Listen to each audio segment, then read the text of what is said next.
take a look at some of the top stories.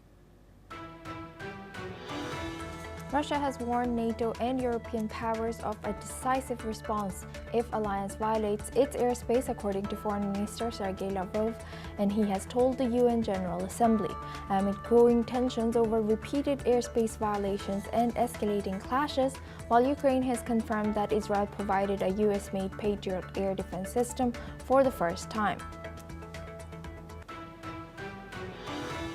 Hamas has stated that it has not received US President Donald Trump's ceasefire plan as Israeli forces have intensified their assault on Gaza. Meanwhile, the Gaza Health Ministry reported 74 killed in Gaza. This comes as Prime Minister Benjamin Netanyahu is set to meet President Donald Trump in Washington on coming Monday.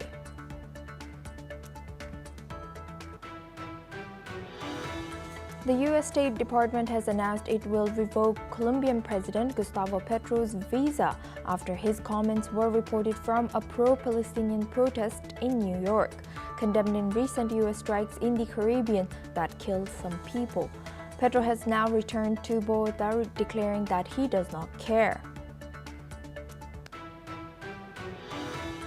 U.S. Secretary of State Marco Rubio has called on all UN member states to immediately implement the restored UN sanctions against Iran.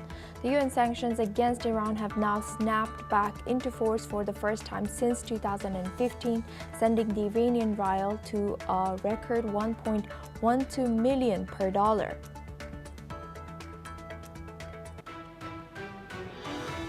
Germany, France, and Britain have all warned against Iran against escalating action, while President Masoud Pezeshkian has rejected U.S. demands to hand over enriched uranium. Meanwhile, Russia and China have both refused to recognize the sanctions.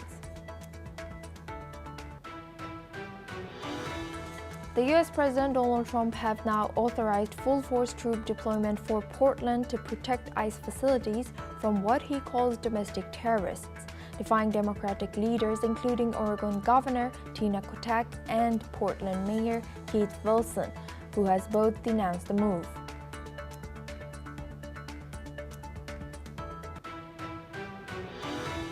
Vietnam has now evacuated thousands and also shut airports as Typhoon Bua Loi, with winds up to 133 km per hour, are approaching central regions, expected to make landfall today. The storm followed deadly flooding in the Philippines that killed at least 10 people, prompting urgent precautions in Vietnam. Thousands have marched in Buenos Aires demanding justice for Lara Gutierrez, who was 15 years old, and her two cousins who were tortured and murdered in a crime allegedly live-streamed to 45 viewers on Instagram. Argentine authorities have arrested 5 suspects, while other suspect remains at large.